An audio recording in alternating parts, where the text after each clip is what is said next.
आज जब भी मैं शब्द को सुनता हूँ, लोग इसके नाम पे बस कुछ भी बोल रहे होते हैं। ऐसे ही कितने सारे सो कॉल्ड क्रिएटर्स हैं जो ब्रह्मचर्य के नाम पर बस फालतू के टर्म्स और फैक्ट्स को चिपकाए जा रहे हैं बिना किसी स्क्रिप्चर्स को पढ़े हुए। आज आपके दिमाग में फालतू की चीजें इम्प्लीमेंट करी जा रही हैं और वो भी उनका खुद का नहीं है, वो बस आपको ब्लॉग स्पॉट से उठाकर चिपकाई जा रही हैं। अभी कुछ ही दिनों पहले मैंने एक चैनल देखा जो ब्रह्मचर्य के ऊपर बखान कर रहा था, जिसने बहुत लंबे लंबे प्रवचन दे रखे थे। और जब हमने उसकी ऑथेंटिसिटी चेक करी तब पता चला कि वो इस सनातन परंपरा को फॉलो करना तो दूर, वो उसका है ही नहीं। तो आप इसका मतलब समझ रहे हो ना, बस लालच के लिए कुछ भी हो रहा है। और इसका विक्टिम कौन बना? वेल, इस दौरान मैंने बहुत सारे वर्ड सुने जैसे नो फैप, फ्लैटलैंड और भी बहुत कुछ, और इन सभी वर्ड्स को हर कोई ब्रह्मचर्य से रिलेट कर रहा था। लेकिन सच पूछो तो इनका लिंक दूर दूर तक कहीं है ही नहीं। जैसे ये वर्ड है नो फैप, इसका सिंपल सा मतलब है कि हमें इजैकुलेशन नहीं करना, लेकिन इसमें बाकी सारी चीजें अलाउड है। ये तो ठीक वैसा ही है जैसा आपको युद्ध में तलवार थमाई गई हो और बोला जाए कि आप लड़िए मत। इवन मैंने तो ये भी सुना था कि अगर आप मन से कितने भी सेंसुअल हो और एक्साइटमेंट को रीच कर चुके हो तब भी आपको इजैकुलेशन नहीं करना, क्योंकि ऐसा करने से आप नो फैप प्रैक्टिशनर बने रहोगे और साथ ही आपको पावर्स भी मिलेंगी। ये सब कुछ ना एकदम बकवास और रद्दी है। ऐसी थ्योरीज को तुरंत आग जला के स्वाहा कर देना चाहिए, क्योंकि ऐसा करना बहुत खतरनाक है। ऐसा कुछ भी करने से आप अपने अंदर 100 से ज्यादा व्याधि को जन्म दे रहे हो। अभी भी आपको यकीन नहीं आया ना,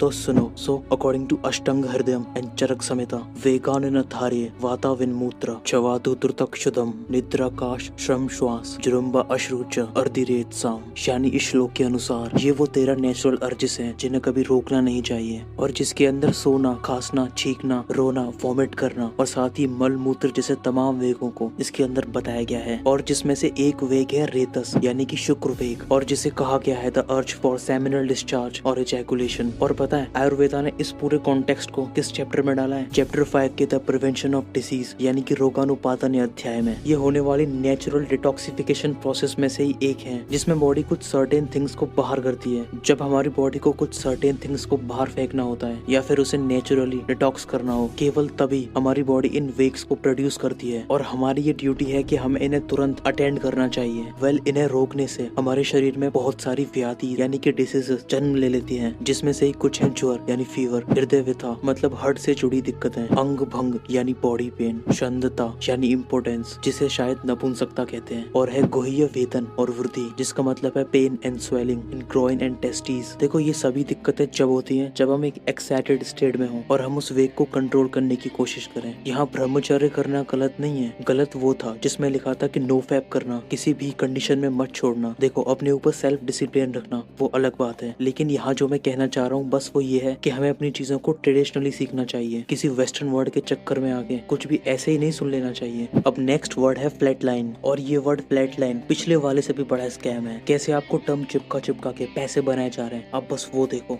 मैंने इस शब्द को न किसी डिक्शनरी में पढ़ा ना ही किसी ऑथर की बुक में, तो फिर ये आया कहाँ से? वेल, यूट्यूब की कुछ बड़ी दुकानें भी इस शब्द के ऊपर कंटेंट बना रही हैं। ऐसी सभी वीडियोस के व्यूज लाखों में हैं। वेल, सच पूछो तो इस शब्द का कोई मतलब नहीं बनता, क्योंकि जब ऐसे पाथ पर चला जाता है तो पीछे मुड़कर नहीं देखा जाता, और अगर कोई सच या फिर फैक्ट्स बोले तो जनता हमेशा मेजॉरिटी की बात मानती है। क्यों? क्योंकि वो कंटेंट हर जगह सर्कुलेट हो रहा है। सच पूछो तो फ्लैटलाइन जैसी चीज कुछ है ही नहीं। वो तो ये हमारा बस मन है जो हमें खुश देखना चाहता है, और फिर चाहे इसके लिए हमें कितनी भी बड़ी कीमत क्यों न चुकानी पड़े। हमारे इस चित्त का स्वभाव बहुत चंचल है, इसीलिए शास्त्रों में इसे काबू में करने के लिए कहा गया है, और शायद इसीलिए हमारे स्क्रिप्चर्स में इसको वायु से कंपेयर किया गया है, क्योंकि जैसे ही हवा का रुख कभी भी बदल सकता है वैसे ही हमारा मन। क्योंकि मैं आपसे फिर कहता हूँ, ऐसी अप्रमाणिक नॉलेज का ना कोई सर है ना कोई पैर। आज लगभग यूट्यूब पर 99% से भी ज्यादा ऐसा कंटेंट भरा पड़ा है। उस कंटेंट को देखने वाला महामूर्ख है और उसको बनाने वाला चतुर। वेल, इस ब्रह्मचर्य को आज केवल सेक्सुअल एक्टिविटी को एब्सटेन करने तक ही सीमित कर दिया गया है, पर क्या सच में ये केवल आपके थॉट्स तक ही सीमित है? इसका साफ आंसर है नहीं। देखो, हमारी बॉडी में प्रेजेंट पांचों सेंसेस, मन में आने वाले सभी विचार, एक्शंस, डीड्स, इन सब से मिलकर एक परफेक्ट ब्रह्मचारी बन पाते हैं, लेकिन आज के टाइम पर ऐसा कर पाना नियर टू इम्पॉसिबल है। इसलिए आप इसको एटलीस्ट अपनी स्टूडेंट लाइफ तक तो फॉलो कर ही सकते हो,